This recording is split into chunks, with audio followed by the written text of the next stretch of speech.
अस्सलाम वालेकुम class 9th। आज की इस वाली वीडियो में हम कंप्लीट सॉल्व करेंगे एक्सरसाइज 1.3 को। तो स्टार्ट करते हैं बिस्मिल्लाह रहमान रहीम। तो बेटा मेरे पास क्वेश्चन नंबर 1 है जिसकी मैं स्टेटमेंट रीड कर रहा हूँ। The sum of 3 consecutive integer is 42, find the 3 integers. तो बेटा मेरे पास कंसेक्टिव का मीनिंग होता है कि जो step by step back to back आ रही है, जैसे कि 1 2 3 है, ये 3 कंसेक्टिव डिजिट्स है पहले, ठीक है। इस तरह कोई भी नंबर हो गया 0 1 2 3 है, ठीक है। तो वो हमने बैक टू बैक फाइंड करने हैं और फिर उनका जो सम है वो 42 है, वो जो 3 नंबर हैं, और वो 3 नंबर हमने फाइंड करने हैं, ठीक है बेटा। तो बिस्मिल्लाह रहमान रहीम सोल्यूशन स्टार्ट करते हैं। सबसे पहले हम लिखेंगे कि अब हमारे पास तीनों इंटीजर्स हमने फाइंड करने हैं ना, तो हम उनको लेट करेंगे, ठीक है। कोई भी वेरिएबल के बराबर से हम लेट करेंगे कि लेट फर्स्ट इंटीजर जो है मेरे पास वो क्या आ गया, x के इक्वल है, ठीक है। जो मेरे पास सेकंड इंटीजर होगा वो इक्वल है बेटा x प्लस 1 के। क्यों? क्योंकि वो एक का डिफरेंस आएगा। जिस तरह अगर x की वैल्यू आती है मेरे पास 1, तो जो सेकंड है वो आएगा 2, और जो थर्ड है बेटा मेरे पास इंटीजर के थर्ड इंटीजर इक्वल आएगा किसके, इक्वल टू x प्लस 2, ठीक है बेटा। कि अगर फॉर एग्जांपल x की जो वैल्यू मेरे पास 1 आती है तो आएगा 1 2 एंड 3, ठीक है बेटा। तो इससे कहते हैं कंसेक्टिव या 3 कंसेक्टिव जो हैं इंटीजर या डिजिट्स, ठीक है ना, जो बैक टू बैक, जो एक दूसरे के आगे पीछे आए, आगे आगे आए, एक के डिफरेंस से इक्वल डिस्टेंस से आगे आए, ठीक है बेटा। आगे हम जब इसका आंसर आएगा तो आपको ये बात क्लियर हो जाएगी कि कंसेक्टिव का असल मीनिंग क्या है प्रैक्टिकल मैथमेटिक्स में, ठीक है। आई होप से यहाँ तक आपको समझ आ चुकी होगी, जिसमें हमने ये 3 स्टेप्स के अंदर लेट किया है 3 वैल्यूज़ को, ठीक है। ये अलहदा वैल्यू है, x प्लस 1 अलहदा वैल्यू आएगी और x प्लस 2 एक अलहदा वैल्यू आएगी, ठीक है बेटा। तो अब बिस्मिल्लाह रहमान रहीम स्टार्ट करते हैं कि उसने कहा था कि सम ऑफ 3 कंसेक्टिव इंटीजर इज 42। तो ये मेरे पास 3 कंसेक्टिव इंटीजर्स आ गए हैं जो मैंने अभी लेट किए हैं, ठीक है। ये आंसर नहीं है, लेट किए हैं वैसे ही आंसर को फाइंड आउट करने के लिए, और इसकी बेसिस पे मैंने इसको इक्वल करना 42 के, और फिर मैं फाइंड करूंगा, ठीक है। तो मेरे पास आ जाएगा x plus 1 plus x plus 2 is equal to 42, ठीक है बेटा। आई होप से यहाँ तक आपको समझ आ चुकी होगी। ये मैंने सारी स्टेटमेंट लिख ली है, और यहाँ पे लिख सकते हैं कि एज ए गिवन कंडीशन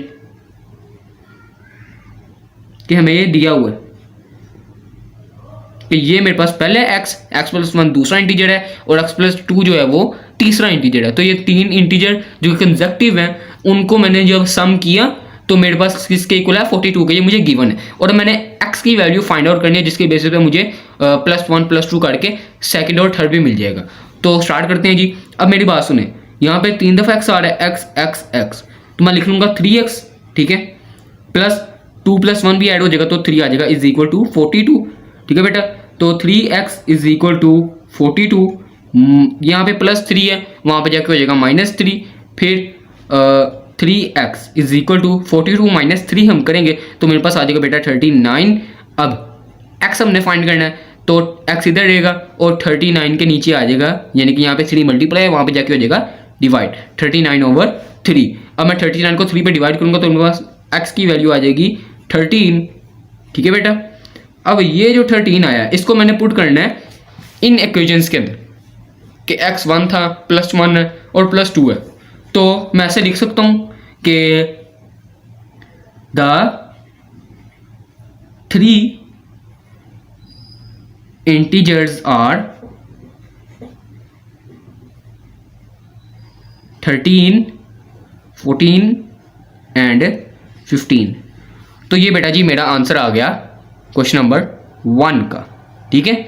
अब मैं आपको ज़रा समझा देता हूँ कि 13 तो हमने फाइंड कर लिया, यहाँ पे x की वैल्यू जो है 13 आ गया। अब 14 और 15 कैसे है, तो ये देखिए बेटा हमने लेट किया था ना कि सेकंड इंटीजर जो होगा वो कैसे बनेगा, x प्लस 1 के साथ। इसी तरह थर्ड कैसे बनेगा, x प्लस 2 के साथ। तो x क्या है मेरे पास 13, तो 13 प्लस 1 हो गया बेटा मेरे पास 14, ये मैंने लिख लिया यहाँ पर, और 13 प्लस 2 मेरे पास आ गया 15, तो मैंने 15 भी लिख लिया यहाँ पर।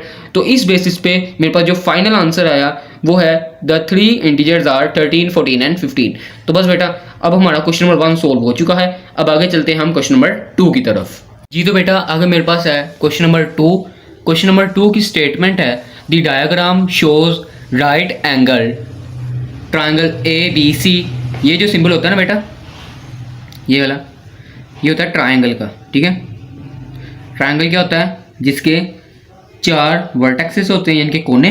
ये देखें, जिस तरह ये देखें, ये ट्रायंगल है। एग्जांपल के तौर पर अगर मैं बताऊं, ये देखें, ये वर्टेक्स है, ये जो कोने होते हैं। ठीक है, और उसके साथ साथ 3 उसकी साइड होती हैं। तो ये साइड है, एक ये हाइपोटेनियस, लेंथ, हाइट और बेस। ठीक है, तो 3 साइड्स, इसको कहते हैं ट्रायंगल, इस शेप को।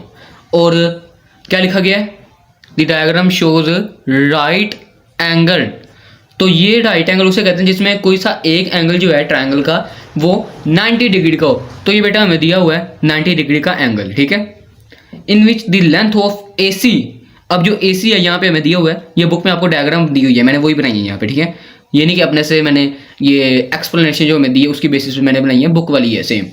अब कहता है कि the length of A C is square root 3 plus square root 5 centimetre. ये ए सी हमें दी हुई है, यानी कि बेस जो है हमारे पास कितनी है?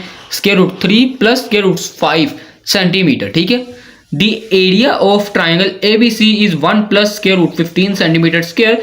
हमें इस ट्राइंगल का एरिया भी दिया हुआ है जो कि है 1 plus square root 15 centimetre square. हमने फाइंड क्या करना है? Find the length A B. हमने ये वाली लेंथ जो हाइट है वो हमने फाइंड करनी है in the form of a square root 3 plus square root 5। वो किस फॉर्म में? यानी कि सेम इसी फॉर्म में हो, बस स्क्वायर रूट के बाहर जो है, अंडर रूट के बाहर 2 वैल्यूज आ जाए, वो ए है और बी है। यानी कि ए अलग भी हो सकती है बी से, और सेम भी हो सकती है ए और बी दोनों। ठीक है, centimetre where a and b are integers. तो बिस्मिल्लाह स्टार्ट करते हैं। ठीक है, क्वेश्चन नंबर 2 का सोल्यूशन। जी तो बेटा सोल्यूशन में सबसे पहले मैं वो चीज़ें लिख लेता हूँ, वो जो मुझे वैल्यूज दी गई हैं, जिसमें सबसे पहले है ए सी जो कि एक बेस है।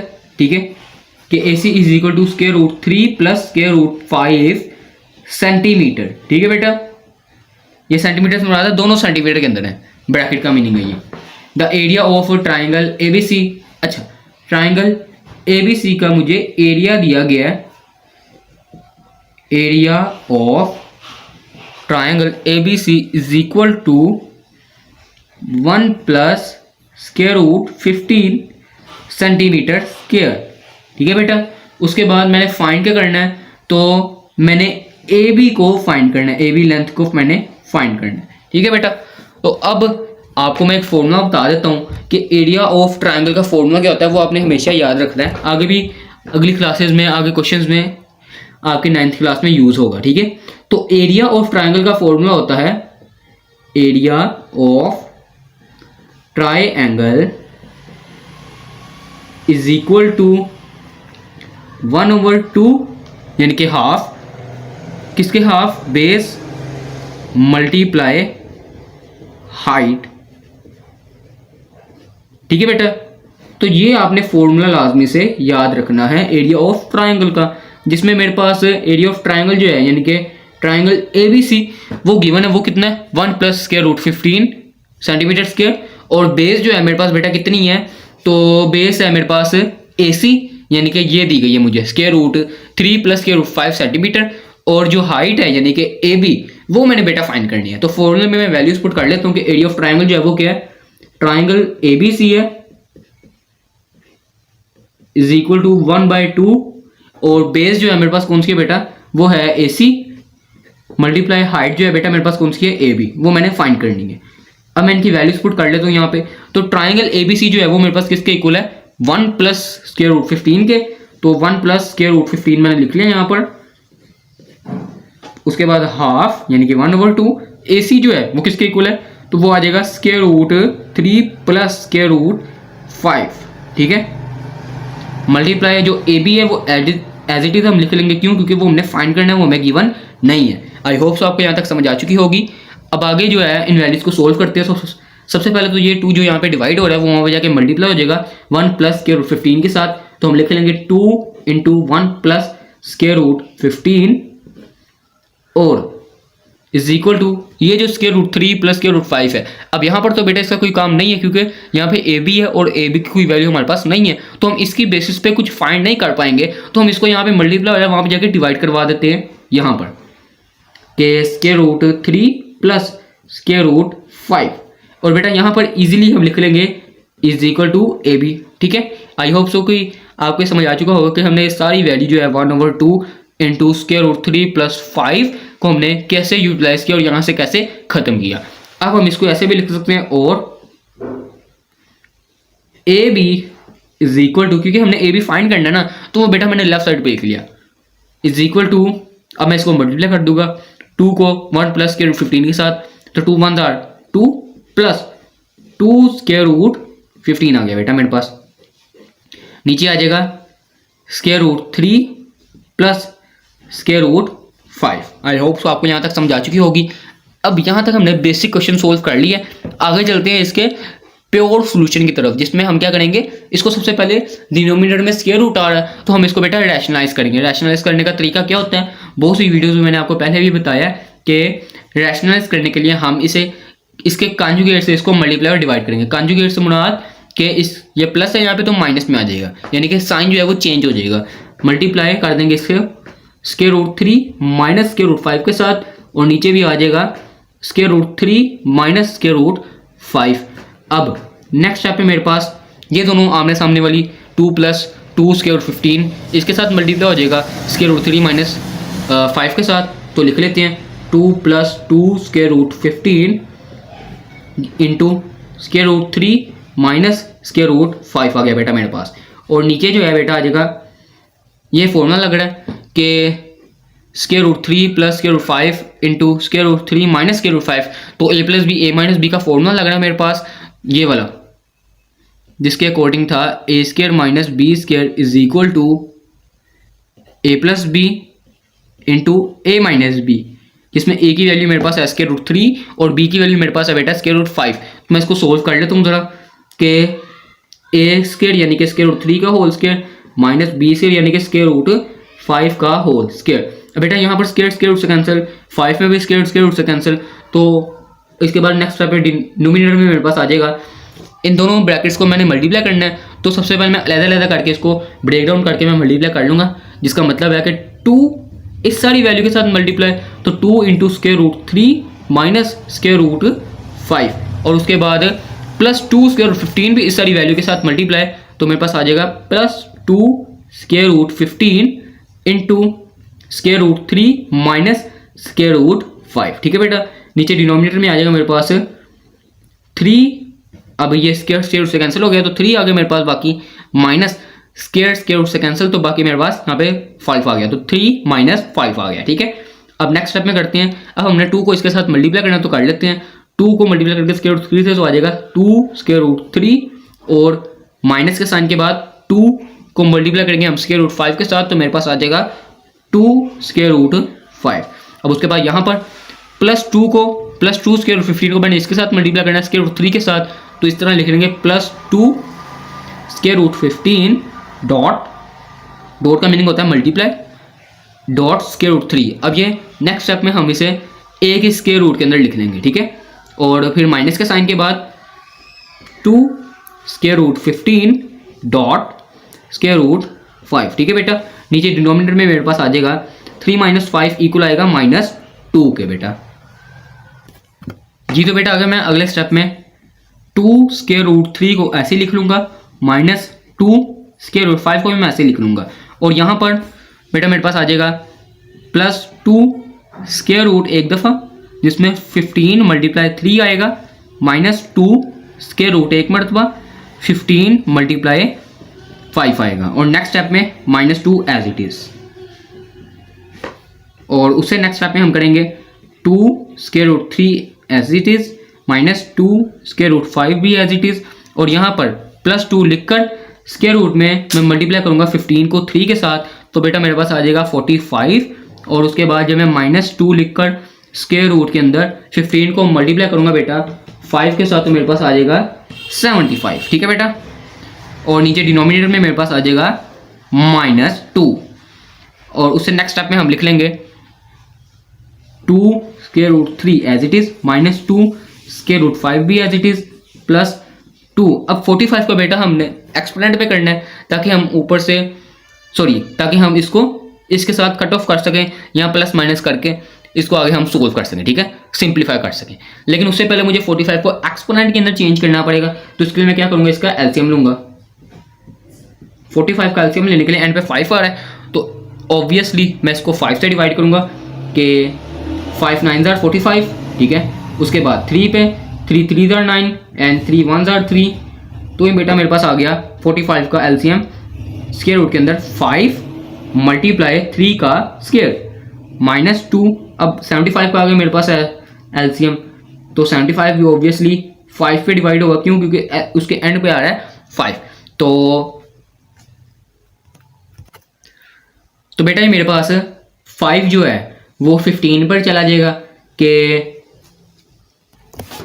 5 1 जार 5 और बाकी 2 रिमेनिंग आया 7 में से, तो 2 यहाँ पर चला गया। 5 5 जार 25, तो 5 15 जार आ गया मेरे पास 75, ठीक है। अब नेक्स्ट स्टेप में भी ये 5 के साथ हो जाएगा, तो 5 3 जार 15 एंड 3 1 जार 3, तो 75 के स्क्वायर रूट के अंदर मेरे पास आ जाएगा 5 का स्क्वायर मल्टीप्लाई 3 और नीचे डिनोमिनेटर में मेरे पास आ जाएगा बेटा -2। उससे नेक्स्ट स्टेप पे मैं लिख लूँगा 2 square root 3 -2 square root 5 plus, अब बेटा यहाँ पे गौर कीजिएगा, ये दोनों प्रोडक्ट में है, मैं इसका स्क्वायर अलग कर लूँगा, ठीक है, प्लस 2 स्क्वायर रूट 5 अलग डॉट स्क्वायर रूट 3 का स्क्वायर अलग, जिसमें स्क्वायर रूट से कैंसिल हो गया -2। अब यहाँ पर भी स्क्वायर रूट अलग, जिसमें स्क्वायर रूट से कैंसिल 5 का मल्टीप्लाई 3 का स्क्वायर रूट अलग हो गया। नीचे डिनोमिनेटर में मेरे पास आ जाएगा -2 जी। तो बेटा नेक्स्ट स्टेप में मेरे पास आ जाएगा 2 square root 3 as it is -2 square root 5 as it is, और यहाँ पर प्लस, अब यहाँ पे बेटा गौर कीजिएगा, मैं तरह टैक कर रहा हूँ कि 2 और 3 जो है दोनों स्क्वायर रूट के बगैर तो मल्टीप्लाई हो जाएंगे आपस में, 2 3 जार 6 और इधर आ जाएगा स्क्वायर रूट 5, ठीक है बेटा। और यहाँ पर -2 है एंड यहाँ पर 5 है, ठीक है, क्योंकि इसका 5 का जो स्क्वायर रूट था वो इसके स्क्वायर से कैंसिल हो गया, तो मेरे पास बाकी आ गया 2 5 जार 10, तो -10 स्क्वायर रूट 3। आई होप आपको समझ आ चुकी होगी यहाँ तक। और नीचे डिनोमिनेटर में मेरे पास आ जाएगा -2। उसके बाद बेटा अब यहाँ पे गौर कीजिएगा ज़रा कि जो सेम स्क्वायर रूट वाली वैल्यू, जिस तरह 2 स्क्वायर रूट 3 है और -10 स्क्वायर रूट 3 है, इसको मैं एक साइड पे लिख लेता हूँ, और -2 स्क्वायर रूट 5 है प्लस 6 स्क्वायर रूट 5 है, इसको मैं एक साइड पे लिख लेता हूँ इस तरह से, 2 स्क्वायर रूट 3 -10 स्क्वायर रूट 3 और -2 square root 5 plus 6 square root 5। नीचे डिनोमिनेटर में वही -2 एज इट इज चलता आ रहा इज इक्वल टू, अब बेटा मैंने माइनस करना है, तो 2 - 10 is equal to -8 square root 3, और यहाँ पर -2 प्लस 6 तो आ जाएगा बेटा मेरे पास +4 स्क्वायर रूट 5 और नीचे आ जाएगा -2। अब बेटा मैं -2 को यहाँ पर अलग से डिवाइड कर लूँगा, तो वो मेरे पास आ जाएगा बेटा, और उसके बाद मेरे पास आ जाएगा -8 square root 3 over -2 plus 4 square root 5 over -2, कि मैंने दोनों को फ्रैक्शंस को अलग अलग ब्रेक डाउन कर लिया। अब ये माइनस इस माइनस से कैंसिल हो गया और 2 4 जार 8 आ गया, तो मेरे पास आ गया 4 स्क्वायर रूट 3, और यहाँ पर ये माइनस ऊपर चल जाएगा, माइनस आ गया, और 2 2 जार 4, तो -2 स्क्वायर रूट 5 आ गया। तो बेटा इससे आगे मैं इसको सिंप्लीफाई नहीं कर सकता, ठीक है, और नीचे जो है मेरे पास 1 है। अब ये वही फॉर्म में आ गया, इन द फॉर्म ऑफ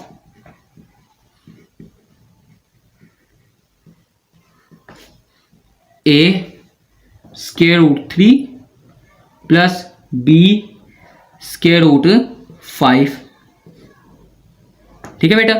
ये a है मेरे पास 4 और b है मेरे पास -2 और स्क्वायर रूट 3 और square root 5 as it is वो पैटर्न जो हमें दिया गया था, जो हमें फॉर्म दी गई थी a b की बनाने के लिए, वो हमें मिल गई है। तो a b मेरे पास किसके इक्वल आ गया, जो a b हाइट थी मेरे पास वो इक्वल आई बेटा मेरे पास 4 स्क्वायर रूट 3 के -2 स्क्वायर रूट 5 के, और ये किसमें है, सेंटीमीटर में, ठीक है बेटा। तो इसी के साथ हमारा क्वेश्चन नंबर 2 जो है सोल्व हो चुका है। आगे चलते हैं क्वेश्चन नंबर 3 की तरफ। जी तो बेटा आगे मेरे पास है क्वेश्चन नंबर 3। क्वेश्चन नंबर 3 की स्टेटमेंट है, a rectangle has sides of length 2 plus square root 18 metre and 5 - 4 over square root 2 meter. Express the area of rectangle in the form of a plus b square root 2 where a and b are integers. तो हमने basically इस question के अंदर area of rectangle हमने find करना है a plus b square root 2 की form के अंदर, जिसके लिए हमारे पास लेंथ और विड्थ की वैल्यूज हैं 2 plus square root 18 metre and 5 minus 4 over square root 2 metre respectively. ठीक है, अब सबसे पहले बेसिक से स्टार्ट करते हैं कि रेक्टेंगल क्या होता है जी। तो रेक्टेंगल इस तरह की एक शेप होती है जिसकी फेस टू फेस जो साइड्स हैं वो इक्वल होती हैं। फेस टू फेस साइड से मुराद है कि आमने सामने वाली जो साइड्स हैं, जिस तरह ये है और ये आपस में इक्वल होंगी, ये है और ये आपस में इक्वल होंगी। ठीक है, तो हम ले लेते हैं कि जो लेंथ है ये है 2 प्लस स्क्वायर रूट 18 मीटर। ठीक है, और जो मेरे पास ये वाली वैल्यू है वो ले लेते हैं हम विड्थ की 5 minus 4 over square root 2 metre. ठीक है बेटा,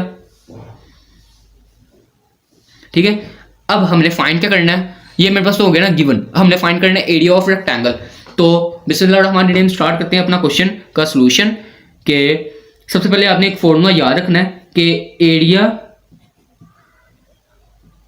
of rectangle is equal to length multiply with. ठीक है बेटा, अब लेंथ और विथ की वैल्यूज मेरे पास आ गई 2 plus square root 2 plus square root 18 and 5 minus 4 over square root 2। ठीक है बेटा, तो यहाँ पे पुट कर लेते हैं वैल्यूज। और ये जो वैल्यू है एरिया ऑफ रेक्टेंगल की ये हमने फाइंड करनी है, तो एज इट इज ये चलती आएगी। इज इक्वल टू से स्टार्ट करेंगे। अब लेंथ की जगह पे आ जाएगा 2 plus square root 18 and multiply with की जगह पे आ जाएगा 5 माइनस 4 ओवर स्क्वायर रूट 2 आ गया बेटा मेरे पास। अब ये दोनों ब्रैकेट्स आपस में मल्टीप्लाई के अंदर है, तो हम इसको ब्रेक डाउन करके आपस में मल्टीप्लाई कर लेंगे। ब्रेक डाउन करने का मतलब क्या है कि जो 2 है वो इस सारी वैल्यू के साथ मल्टीप्लाई, कि 2 into 5 minus 4 over square root 2 plus square root जो 18 है वो भी मल्टीप्लाई हो जाएगा इन सारी वैल्यूज के साथ, कि 5 माइनस 4 ओवर स्क्वायर रूट 2। ठीक है बेटा, अब अगले स्टेप में सोल्व करते हैं।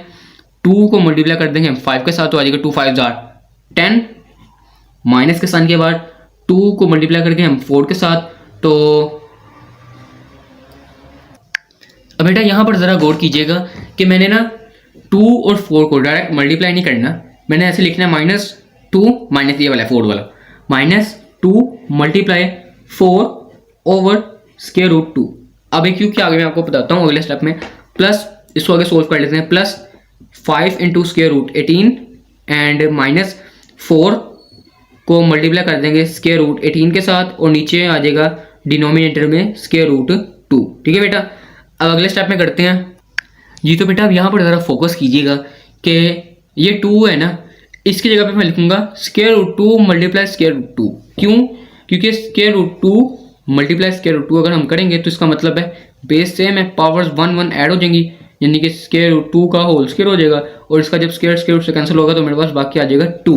ठीक है, तो 2 मेरे पास आ गया। अब मैंने 2 की जगह पे लिखना है square root 2 multiply square root 2, ताकि मैं इसको ऊपर वाले एक स्क्वायर रूट 2 को और नीचे वाले को कैंसिल कर सकूँ, क्योंकि मैंने आंसर इस फॉर्म में बनाना है बेटा, a plus b square root 2 की फॉर्म में। तो मुझे स्क्वायर रूट 2 ऊपर चाहिए, ना कि कहीं नीचे चाहिए। ठीक है, तो इसके लिए मैं यहाँ पर स्क्वायर रूट 2 ऊपर लाने के लिए ये वाला स्टेप अप्लाई करूँगा। ठीक है बेटा, आई होप आपको रीज़न समझ आ चुका होगा। तो अब आगे लिखते हैं 10 माइनस 2 की जगह पे आएगा square root 2 multiply square root 2 multiply 4 over square root 2। तो एक स्क्वायर रूट 2 ऊपर वाले से कैंसिल, प्लस 5 और 18 है, 18 का हम एलसीएम ले लेंगे, तो 18 जाएगा 2 के टेबल पे, 2 9 18, देन 3 3 9, देन 3 1 3, तो 3 का स्क्वायर रूट 2 1 टाइम, तो स्क्वायर रूट के अंदर आ जाएगा 2 मल्टीप्लाई 3 का स्क्वायर आ गया बेटा -4, और यहाँ पर भी स्क्वायर रूट 18 है तो लिख लेंगे हम 2 मल्टीप्लाई 3 का स्क्वायर। ठीक है, और यहाँ पर नीचे आ जाएगा स्क्वायर रूट 2। उसके बाद 10 माइनस 4 स्क्वायर रूट 2 आ गया बेटा मेरे पास, then plus 5 square root 2, and इसका हम ये दोनों प्रोडक्ट के अंदर है तो हम इसका स्क्वायर रूट अलहदा कर लेंगे, जिसमें स्क्वायर रूट 2 अलहदा आ जाएगा, डॉट स्क्वायर रूट 3 का स्केयर आ जाएगा, इसमें स्केयर रूट से कैंसिल हो जाएगा। -4 यहाँ पर भी वैसे √2 डॉट √3 का स्केयर, यहाँ पे स्केयर रूट से cancel, divided by √2 is equal to 10 - 4 and √2 plus, अब यहाँ पे देखें बेटा, यहाँ पे 3 और यहाँ पे 5 है, 3 5 आर प्लस 15 √2 और यहाँ पर -4 √2 ओवर √2, ये देखें बेटा आपस में कैंसिल हो गए √2 के साथ, और यहाँ पर बेटा मेरे पास आ गया मल्टीप्लाई 3, क्योंकि यहाँ पे स्केयर रूट से कैंसिल हो गया था। अब अगले स्टेप में आते हैं, 10 - 4 √2 plus 15 √2 then -4 × 3 is equal to -12। तो अब जो स्केयर रूट वाली वैल्यूज उनको एक साइड पे इकट्ठा कर लेंगे और दूसरी वैल्यूज को एक साइड पे, तो आ जाएगा 10 - 12 एंड -4 √2 प्लस 15 √2। तो जब हम 10 - 12 को सोल्व करेंगे तो मेरे पास आएगा बेटा -2 एंड -4 प्लस 15 करेंगे तो मेरे पास आ जाएगा बेटा +11 √2। तो ये बेटा किस मेरे पास आंसर आ रहा है in the form of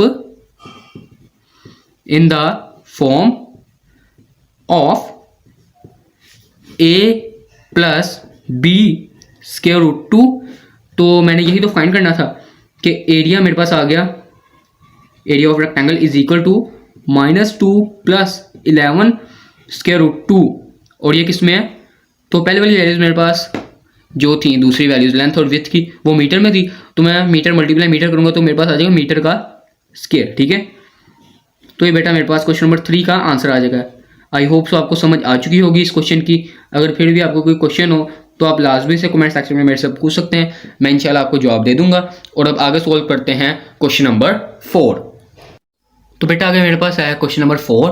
question number 4 की स्टेटमेंट है, find 2 numbers whose sum is 68 and difference is 22। यानी कि 2 नंबर्स वो फाइंड करो कि जिसको जब आप सम करें, जमा करें तो आंसर 68 है, और जब उसका डिफरेंस ले यानी कि उसको माइनस करें तो आंसर जो है 22 है, ठीक है। तो बेटा बिस्मिल्लाहिर्रहमानिर्रहीम स्टार्ट करते हैं कि लेट 2 रिक्वायर्ड नंबर्स वो कौन से हैं, A एंड B, ठीक है। तो मैंने 2 नंबर वो जो हमने फाइंड करने रिक्वायर्ड नंबर अभी फाइंड करने हैं वो लेट कर लिए मैंने A एंड B। अब एज गिवन कंडीशन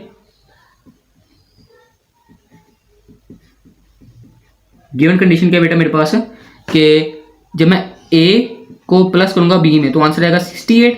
ये देखे ना, हुज सम इज 68, जिसको मैंने जमा किया तो आंसर आया 68।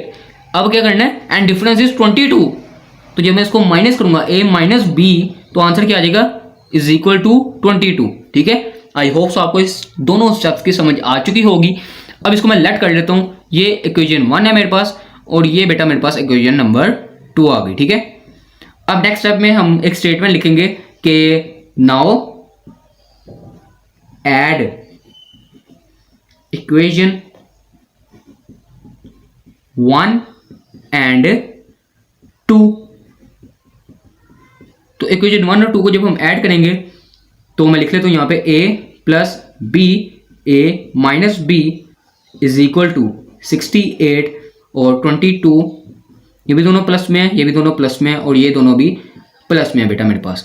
तो ये बेटा गौर कीजिएगा, यहां पर मैंने इसको ऐड किया, ठीक है। तो ऐड करने के बाद ये दोनों कैंसिल हो जाएंगे, यानी कि प्लस माइनस भी कैंसिल, और मेरे पास आ जाएगा 2 प्लस 2a आ गया मेरे पास, ठीक है। इज इक्वल टू है 68 को मैं प्लस करूंगा 22 में तो मेरे पास आंसर आएगा 90, ठीक है।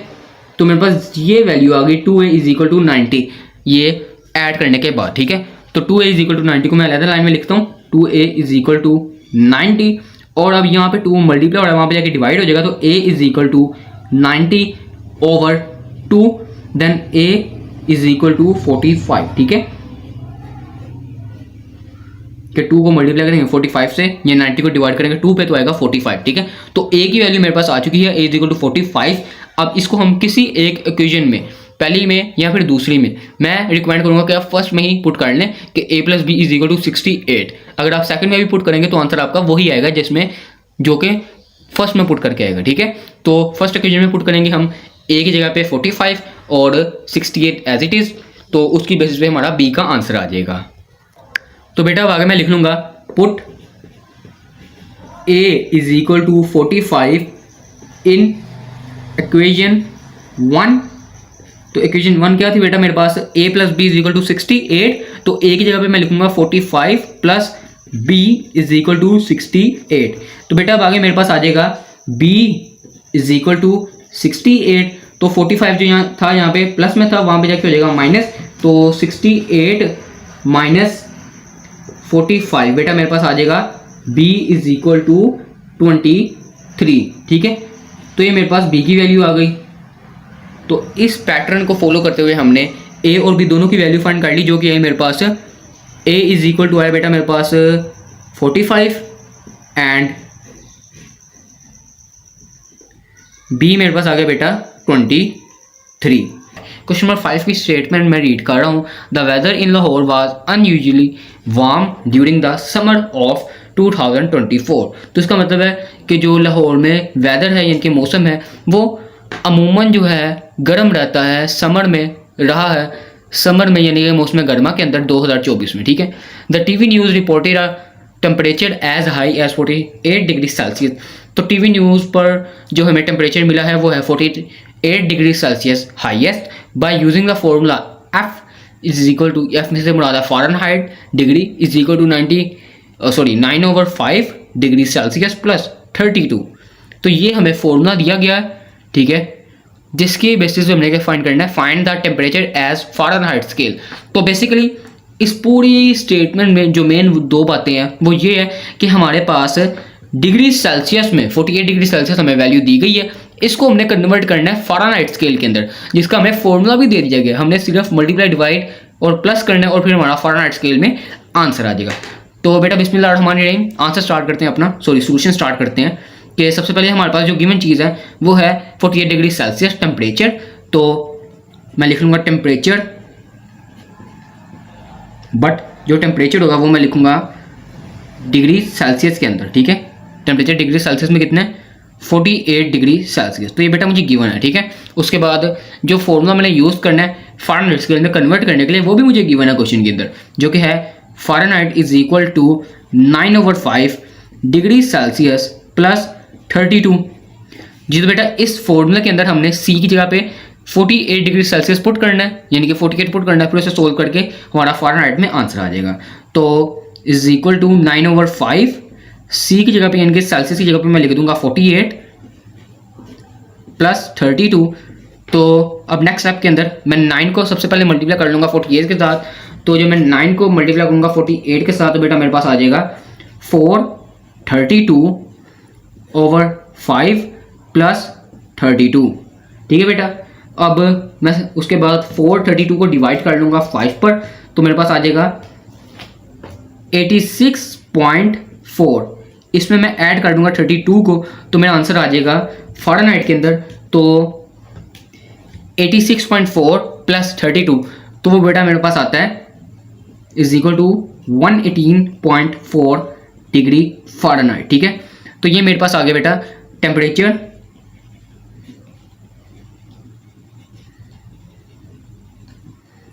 जो कि इस टाइम फ़ारेनहाइट में है, तो मैंने आगे लिख लिया डिग्री फ़ारेनहाइट। तो ये बेटा मेरे पास आंसर आ गया क्वेश्चन नंबर 5 का, कि जो हमारे पास 48 डिग्री सेल्सियस गिवन था वो फ़ारेनहाइट में किसके इक्वल है, 118.4 डिग्री फ़ारेनहाइट के इक्वल आ गया बेटा, ठीक है। तो इसी के साथ हमारा क्वेश्चन नंबर 5 कंप्लीट हो गया। अब आगे चलते हैं एक्सरसाइज 1.3 के क्वेश्चन नंबर 6 की तरफ। तो स्टूडेंट्स आगे मेरे पास है क्वेश्चन नंबर 6। क्वेश्चन नंबर 6 बेटा बड़ा इंपॉर्टेंट क्वेश्चन है और बड़ा ही कॉम्प्लिकेटेड क्वेश्चन लगता है बच्चों को, ठीक है।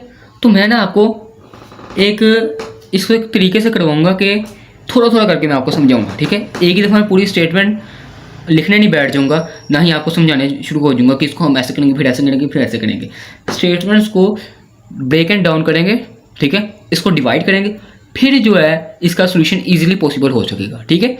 पॉसिबल कॉम्प्लेक्स वे में भी होगा no doubt, but easiest way में प्रोवाइड करना मेरा एम है आप लोगों को, ठीक है। इसीलिए मैं यूट्यूब पर अवेलेबल हूँ, ठीक है बेटा।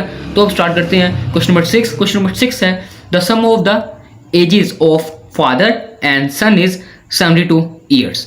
ठीक है, अब बेटा मेरे पास दो एजेस हैं, यानी कि एजेस वाला क्वेश्चन, जिसमें मेरे पास एक तो एज जो है वो है सन की यानी कि बेटे की, और एक है फादर की। ठीक है, अब वो दोनों की दोनों एजेस मेरे पास अननोन है, कि मैं थोड़ी सी और रीड कर लेता हूँ एक दफ़ा। 6 years ago, 6 साल पहले, the father's age was 2 times the age of the son. What was son's age 6 years ago? बाकी बातें छोड़िए, बस इस बात पे फोकस करें कि हमें कहीं भी ये नहीं बताया गया कि फादर एज क्या थी और सन एज क्या थी, और ना ही ये पूछा गया कि फादर की एज फाइंड करो, सन की एज फाइंड करो। हाँ, बाद में बात हो रही है कि what was son's age 6 years ago, लेकिन वो मैं कह रहा हूँ कि हम बाद में देखेंगे। अभी सिंपलीफाई करते हैं, स्टेप बाय स्टेप आपको मैं स्टेटमेंट समझाऊंगा, साथ साथ उसका सोल्यूशन हम लिखेंगे मैथमेटिकल फॉर्म में। ठीक है बेटा, तो अभी तक यहाँ तक हम बात करते हैं ईयर्स तक, कि the sum of the ages of the father and son is 72 years. तो हमारे पास फादर और सन दोनों की एज अनअवेलेबल है, हम उसके लिए क्या करेंगे, लेट करेंगे। ठीक है, सोल्यूशन में सबसे पहले लिखेंगे let son's age is equal to a कर लेते हैं बेटा। ठीक है, और father's age is equal to b. तो मैंने दो एजेस सेट कर ली, इनके दो वेरिएबल्स मैंने ले लिए कि एक सन की एज है और एक फादर की एज है। एक है मेरे पास ए, यानी कि ए रिप्रेजेंट कर रहा है बेटे की उम्र, और बी रिप्रेजेंट कर रहा है बेटा मेरे पास फादर की उम्र। ठीक है, अब उसके बाद एज गिवन कंडीशन ये लिखना है, एज गिवन कंडीशन कि हमें स्टेटमेंट के अंदर बताया गया है, एज गिवन कंडीशन क्या कंडीशन दी गई है, क्या यानी कि बात बताई गई है, क्या हमें इल्म दिया गया है, the sum of the ages of father and son is 72 years. तो बेटा हम लिख लेंगे सन और फादर की जो एज का सम है, यानी कि उसको जब हम जमा करेंगे तो वो 72 ईयर्स है। कैसे, इस तरह से a plus b is equal to 72। ठीक है बेटा, ये लेट कर लें इक्वेशन 1। क्यों, क्योंकि इसका रीजन आपको जरा बाद में समझ आएगा। ठीक है, आई होप सो आपको यहाँ तक समझ आ चुकी होगी कि यहाँ तक मैंने स्टेटमेंट कैसे बनाई। अब आगे बात करते हैं कि 6 years ago, 6 साल पहले। अब बातें होंगी 6 साल पहले की, तो यहाँ पे लिख लेते हैं कि 6 years ago। अब 6 साल पहले के लिए ऐसे बात होगी कि the father's age was 2 times the age of the son. What was son's age 6 years ago?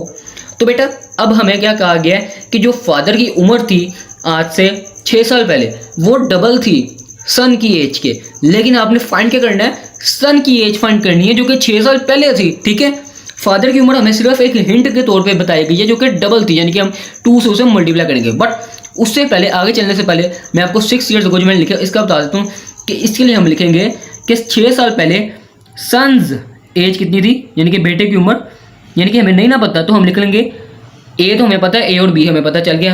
ए क्या है, सन्स एज है, और बी क्या बेटा मेरे पास फादर्स एज है। तो इसके लिए मैं लिख लूंगा 6 साल पहले सन्स एज क्या थी, ए माइनस 6। ठीक है बेटा, 6 साल पहले यानी कि जो भी उम्र आज के मौजूदा वक्त में होगी उससे 6 साल पहले की बात हो रही है, तो मैं -6 लिख लूंगा, यानी कि ईयर्स में बात हो रही है सारी, इसलिए मैं बार बार ईयर्स नहीं लिख रहा। और मैथमेटिक्स में आपको यूनिट की फिक्र नहीं होती, वो सिर्फ फिजिक्स में बात आती है वो वाली। ठीक है, अब फादर सन की एज के बारे में मैंने बात कर ली, a-6, तो ऑब्वियसली फादर की एज के बारे में बात होगी कि father's age is equal to b-6। बेटा ये होप्स आपको समझ आ चुकी होगी कि मैंने दोबारा फिर से एज क्यों लिखी, क्योंकि 6 साल पहले की बात हो रही है, ये मौजूदा वक्त के लिए आपसे बात की है ए और बी, और ये जो है, और हाँ ये ए और बी जो थे ये वाली कंडीशन बनाने के लिए थे, और इसकी बेसिस पे आगे एक और कंडीशन बनेगी। ठीक है, फिर उसके आगे से हम उसको सोल्व आउट करके सोल्यूशन निकालेंगे। ठीक है बेटा, तो अब आगे लिखते हैं कि 6 years ago the father's age was 2 times the age of the son. बेटा इसको समझिएगा जरा कि जो फादर की एज थी, फादर एज की है बेटा मेरे पास, अब 6 years ago है तो हम b-6 को ही डील करेंगे। ठीक है, अभी फिलहाल ए और बी जो अकेला अकेला लिखना था हमने उसको छोड़ देंगे, फिलहाल हम इसके बारे में बात करेंगे। ठीक है, तो आ जाएगा फादर्स एज क्या थी, 2 times थी the age of the son, तो हम इसे इस तरह लिखेंगे कि b-6 ये फादर की एज है। ठीक है, b-6 क्या है बेटा, समझ लें फादर की एज है मेरे पास। b-6 इज इक्वल टू क्या है, 2 times the age of the son, तो वो 2 टाइम है एज ऑफ द सन क्या है 6 साल पहले, तो a-6 आ गया सन्स की एज की जगह पे, और इधर मेरे पास डबल है तो 2 आ जाएगा बेटा। तो बेटा मैं यहाँ पर लिख लूँगा 2 जिसका मतलब है कि बात हमारी मुकम्मल हो चुकी है कि 2 times the age of the son, तो सन की एज आ गई और ये b-6 फादर की एज आ गई। अब आगे हमने इस इक्वेशन को सोल्व करना है। तो सबसे पहले b-6 लेफ्ट साइड पे as it is equal to 2 को हम मल्टीप्लाई कर देंगे इसके साथ, तो 2a से मल्टीप्लाई होगा तो 2a आ जाएगा एंड माइनस 2 6 12। अब जो कांस्टेंट है वो एक साइड पे कर लेते हैं, जो वेरिएबल्स वाली वैल्यूज़ हैं वो एक साइड पे, यानी कि -6 + 12 आ जाएगा इज इक्वल टू 12 यहाँ पे माइनस था वहाँ पे आके प्लस हो गया, ठीक है। उसके बाद is equal to 2a as it is, और b यहाँ पे प्लस का है बट वहाँ पर जाके 2a - b हो जाएगा, ठीक है। अब इसके बाद हम इसको ऐसे भी लिख सकते हैं, और 2a - b is equal to -6 + 12 is equal to आएगा बेटा मेरे पास +6, ठीक है। तो ये मेरे पास आ गई इक्वेशन नंबर 2। अब मेरे पास 2 इक्वेशंस बन गई, एक ये वाली और एक ये वाली। अब मैंने लाइन लिखनी है कि बाय एडिंग इक्वेशन 1 एंड 2, कि मैं इन दोनों इक्वेशंस को जो मेरे पास बन चुकी हैं अब उनको मैं ऐड कर दूंगा। तो पहली इक्वेशन क्या बेटा, a + b is equal to 72, and दूसरी इक्वेशन है मेरे पास ये वाली 2a - b is equal to 6।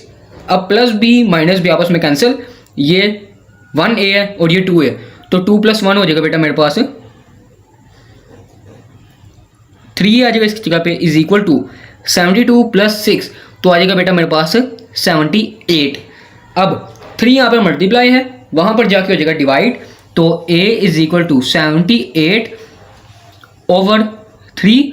जब मैं 78 को 3 पर डिवाइड करूँगा तो मेरे पास आ जाएगा बेटा 26, तो a इज इक्वल टू आ गया बेटा मेरे पास 26। अब ये a क्या है, तो a है मेरे पास सन्स एज, यानी कि बेटे की उम्र है जो कि हमने फाइंड करनी है कि what was son's age 6 years ago. But यहाँ पर मेरे पास एक बात है 6 ईयर्स अगो कि 6 साल पहले की उम्र फाइंड करनी है। तो जो मेरे पास a की वैल्यू है, यानी कि ये a सन्स एज है जो कि मौजूदा वक्त में है, 6 साल पहले की बात इसमें नहीं थी हमारे पास, क्योंकि 6 साल पहले की बात तो मैंने यहाँ से शुरू की ना।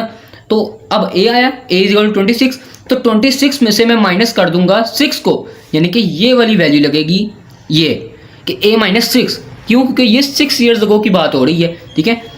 तो a - 6 is equal to 26 - 6 is equal to 20, तो 20 ईयर्स है, ठीक है। तो एक लाइन लिख लेंगे जो कि हमारी लास्ट फाइनल कंक्लूजन होगा क्वेश्चन नंबर 6 का, जो कि होगी 6 years ago son's age was 20 years,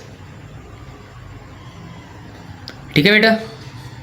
तो आई होप सो आपको इस पूरे क्वेश्चन नंबर 6 की समझ आ चुकी होगी।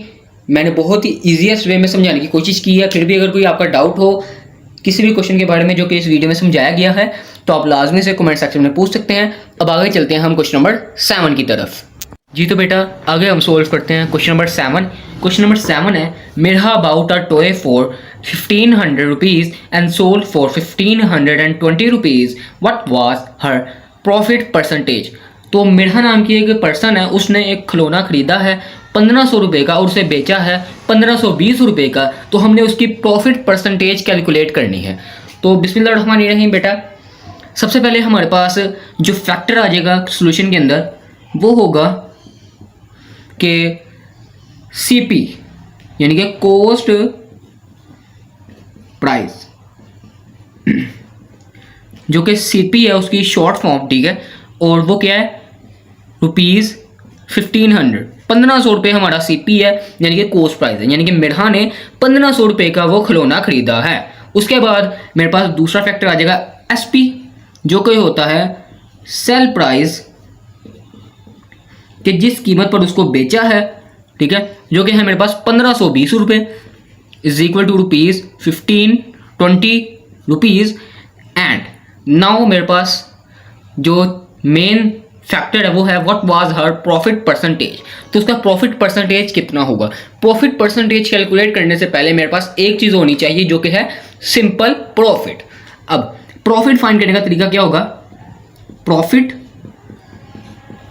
Is equal to P is equal to, जिसको हम पी से रिप्रेजेंट करेंगे, ठीक है। तो उसका फॉर्मूला क्या है कि S P minus C P, कि मैं एस पी यानी कि 1520 में से माइनस कर दूं सी पी को यानी कि 1500 को, तो नेक्स्ट लाइन में लिख लूंगा P is equal to 1520 minus 1500।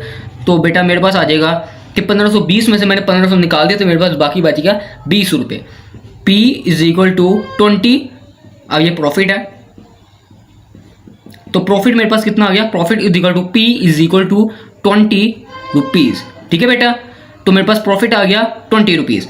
अब जो प्रॉफिट मैंने निकाला उसकी बेसिस पर मैं आगे फाइंड करूंगा प्रॉफिट परसेंटेज को। तो प्रॉफिट परसेंटेज फाइंड करने का फॉर्मूला मेरे पास जो होगा वो है प्रॉफिट और उसके आगे साइन आएगा परसेंटेज का, कि profit percentage is equal to, ऊपर आ जाएगा मेरे पास प्रॉफिट, ठीक है, उसको मैं डिवाइड कर दूंगा सीपी पर और उसको मल्टीप्लाई कर दूंगा 100 के साथ और बाहर आ जाएगा बेटा मेरे पास परसेंटेज का साइन, ठीक है।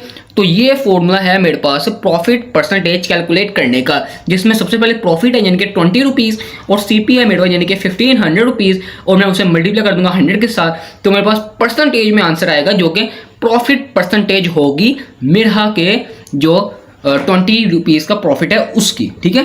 तो इसे सोल्व करना शुरू करते हैं। तो प्रॉफिट की जगह पे आ जाएगा 20 डिवाइडेड बाय सीपी यानी कि 1500 मल्टीप्लाई 100 एंड ब्रैकेट्स के बाहर आ जाएगा परसेंटेज का साइन, ठीक है। तो अब सबसे पहले मैं 20 को मल्टीप्लाई कर लूँगा 100 के साथ बेटा, तो मेरे पास आ जाएगा 2000 डिवाइडेड बाय 1500 और बाहर आ जाएगा परसेंटेज का साइन। तो 2000 को मैं डिवाइड करूँगा बेटा 1500 के साथ, तो मेरे पास आ जाएगा 1.333 एंड सो ऑन बेटा। तो उसको मैं 2 से 3 मरतबा लिख के आगे परसेंटेज का साइन लगा दूंगा। तो ये मेरे पास आ गया प्रॉफिट परसेंटेज, ठीक है, कि प्रॉफिट परसेंटेज मेरे पास क्या है 1.33%। तो आई होप सो आपको ये क्वेश्चन क्लियर हो चुका होगा। अब आगे चलते हैं हम क्वेश्चन नंबर 8 की तरफ। बेटा आगे मेरे पास है क्वेश्चन नंबर 8। क्वेश्चन नंबर 8 है the annual income of Tayyab is 9,60,000। तो तैयब नाम का एक पर्सन है, उसकी सालाना आमदनी क्या है 9,60,000 while the exempted amount is rupees 1,30,000। How much tax would he have to pay at the rate of 0.75%। तो ये मैंने आपको बता दिया कि जो तैयब नाम का पर्सन है उसकी सालाना आमदनी है 9,60,000 और जबकि एग्जाम्प्टेड अमाउंट का मीनिंग होता है कि वो अमाउंट जो उसे माफ़ है, यानी कि उस अमाउंट को अगर वो क्रॉस करता है तो उसे टैक्स देना पड़ेगा, ठीक है। तो वो कितनी है 1,30,000। अगर उसकी आमदनी 1,30,000 होती तो वो टैक्स ना पे करता। अब हम क्या करेंगे 1,30,000 के अलावा जो रिमेनिंग रकम है उस पर उसको टैक्स पे करना पड़ेगा और वो कितना होगा वो हमने फाइंड करना है। हाउ मच टैक्स, वो कितना होगा वो हमने फाइंड करना है और किस रेट पे होगा, तो वो 0.75 के रेट पे होगा, ठीक है। तो हम फाइंड करते हैं रुपीज़ में। तो सबसे पहले सोल्यूशन स्टार्ट करने में हम सबसे पहले लिखेंगे कि एनुअल इनकम जो है मेरे पास, एनुअल इनकम वो इक्वल है किसके, रुपीज़ 9,60,000, ठीक है बेटा। उसके बाद नेक्स्ट स्टेप में आ जाएगा एग्जेम्प्टेड अमाउंट। एग्जेम्प्टेड अमाउंट कितनी है बेटा मेरे पास 1,30,000, ये भी रुपीज़ में है, ठीक है। उसके बाद how much tax would he have to pay, अब उसको कितना टैक्स पे करना पड़ेगा, लेकिन एग्जेम्प्टेड अमाउंट हमें दी हुई है यानी कि 1,30,000 की उसे माफ़ी है, तो हम टैक्सेबल अमाउंट निकालेंगे।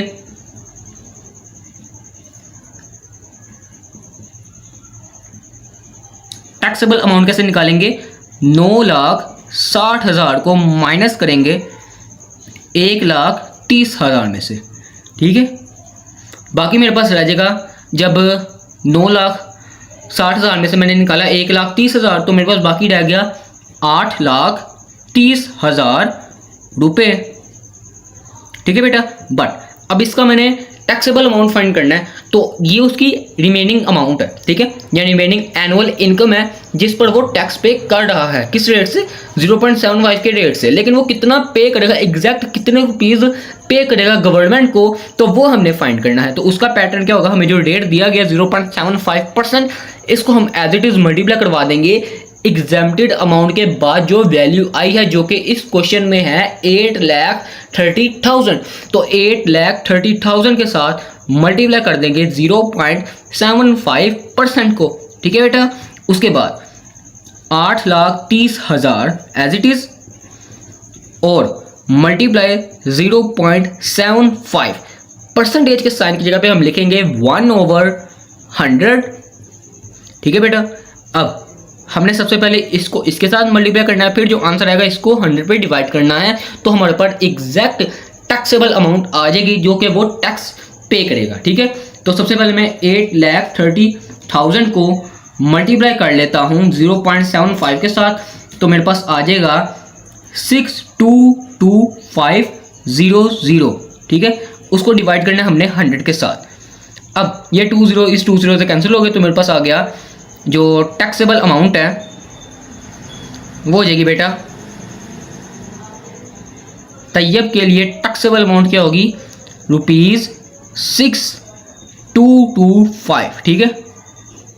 तो 6,225 रुपये वो एनुअल पे करेगा एज अ टैक्स, ठीक है। तो आई होप सो आपको इस क्वेश्चन की समझ आ चुकी होगी, क्वेश्चन नंबर 8 की। आगे हम चलते हैं क्वेश्चन नंबर 9 की जानिब। जी तो स्टूडेंट्स, आगे मेरे पास है क्वेश्चन नंबर 9। क्वेश्चन नंबर 9 है, find the compound markup on ₹3,75,000 for 1 year eight the rate of 14% compounded annually. तो हमने बेसिकली इस क्वेश्चन में मार्कअप फाइंड करना है, जिसके लिए हमारे पास वैल्यू दी गई है, यानी कि अमाउंट दी गई है 3,75,000, जो कि 1 साल के लिए है, और 14% रेट पर वो जो है एनुअली उसमें चेंज आ रहा है, ठीक है। तो सबसे पहले हम लिख लेंगे अमाउंट जो कि है 3,75,000 रुपीज़ में, ठीक है। तो मेरे पास अमाउंट है 3,75,000, ठीक है। उसके बाद मेरे पास जो टाइम है वो हो जाएगा बेटा 1 ईयर, एंड उसके बाद रेट है, रेट इज इक्वल टू 14%, ठीक है बेटा। अब मेन अपने फॉर्मूले पे आते हैं जो कि है मार्कअप। तो मार्कअप है बेटा equal to amount multiply time के मल्टीप्लाई रेट के, ठीक है बेटा। अब ये वाला फॉर्मूला है मेरे पास मार्कअप फाइंड करने का, जिसमें मैं अमाउंट को, टाइम को और रेट को, इन तीनों चीज़ों का प्रोडक्ट लेता हूँ, तो वो इक्वल आ जाता है मार्कअप रेट, ठीक है। तो मार्कअप जो है वो PKR में होगा, यहाँ जो भी करेंसी दी होगी हमें क्वेश्चंस में, तो उसमें वो फाइंड किया जाएगा मार्कअप, ठीक है। तो अब मेरे पास तीनों वैल्यूज़ हैं, अमाउंट, टाइम और रेट, तो मैं इन तीनों वैल्यूज़ को यहाँ पर पुट कर लूँगा अगली लाइन में। जी तो मैंने यहाँ पे लिख लिया है कि मार्कअप इज इक्वल टू 3,75,000 जो कि मेरी अमाउंट है, और 1 ईयर है टाइम, और 14% रेट है, ठीक है।